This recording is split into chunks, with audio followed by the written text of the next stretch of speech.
How does an aircraft carrier defend itself? A detailed look into the multi-layered air defense system of a carrier strike group.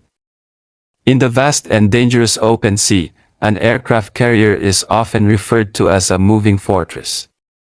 But how exactly does this floating military base defend itself against incoming threats from the air, sea, and even underwater? Let's break down the carrier strike group's air defense system, a complex, multi-layered shield that operates at different ranges, with different tactics, and different levels of firepower.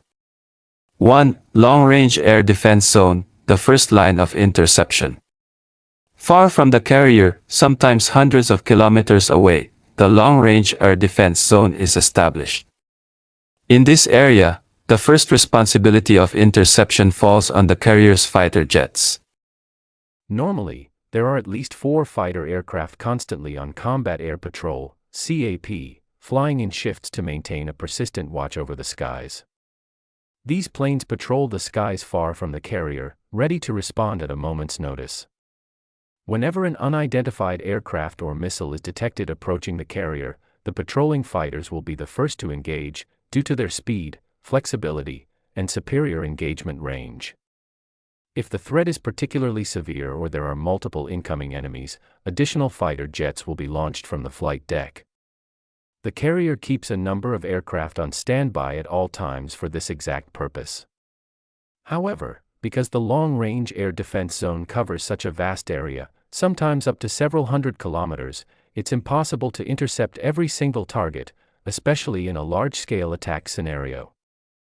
2. Medium-range air defense zone, the core of carrier defense. This is where the most intense and concentrated firepower of the carrier strike group comes into play. The medium-range defense zone is handled primarily by the Aegis combat system, one of the most advanced naval air defense systems in the world. The Aegis system can perform a 360-degree, all-aspect radar scan of the airspace around the carrier, detecting targets up to 400 kilometers away.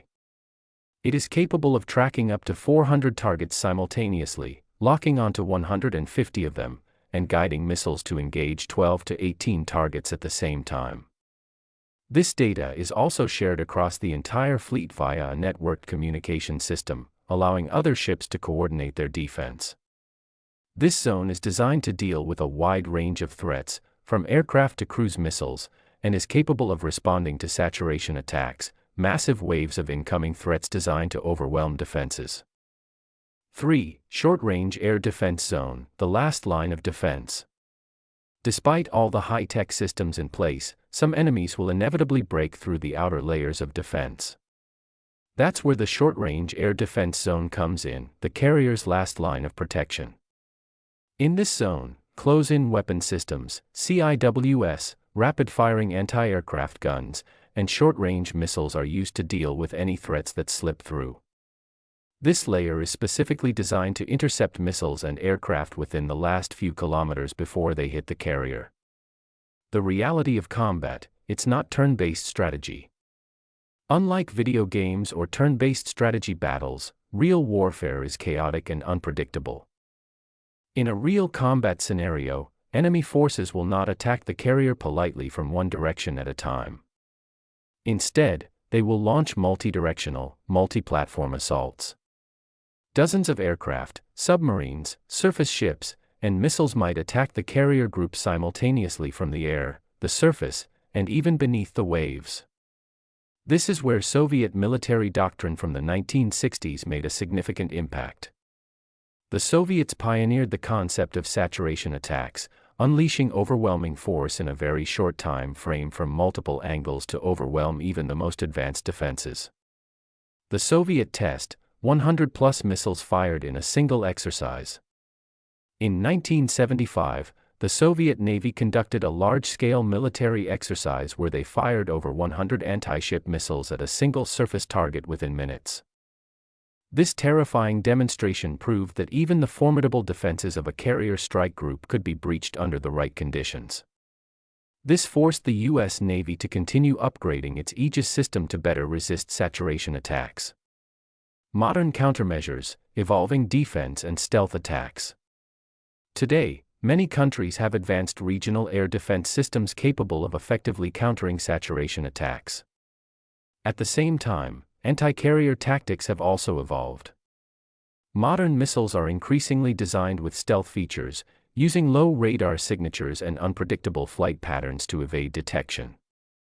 One commonly used tactic is sea skimming or ultra-low altitude attack runs. Cruise missiles and bombers flying just meters above the sea surface can avoid radar detection until the very last moment. Submarines can also launch anti-ship missiles from within a few dozen kilometers of the carrier, making them extremely difficult to detect in time.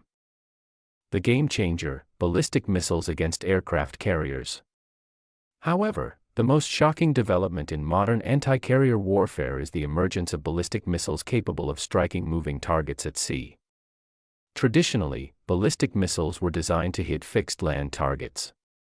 But new technology, such as China's DF-21D carrier killer missile, can target and strike an aircraft carrier even while it's moving. These missiles descend from high altitudes at hypersonic speeds, making them almost impossible to intercept. Even the U.S. Navy Standard Missile 3, SM-3, designed for mid-course interception, is limited in its effectiveness due to the sheer speed and maneuverability of modern ballistic missiles. Worse yet, for carrier defense, a single successful hit from a ballistic missile is often enough to destroy or cripple a carrier. The future of carrier warfare: stealth, submarines, and hypersonic missiles. Currently, China's DF-21D missile can only cover nearby sea regions. But if a ship-launched or submarine-launched version were to be developed in the future, the threat level to aircraft carriers worldwide would increase dramatically. As warfare technology continues to evolve, the carrier strike group's layered defense will need to keep adapting, because in modern combat, one breakthrough is often all it takes to change the tide of war.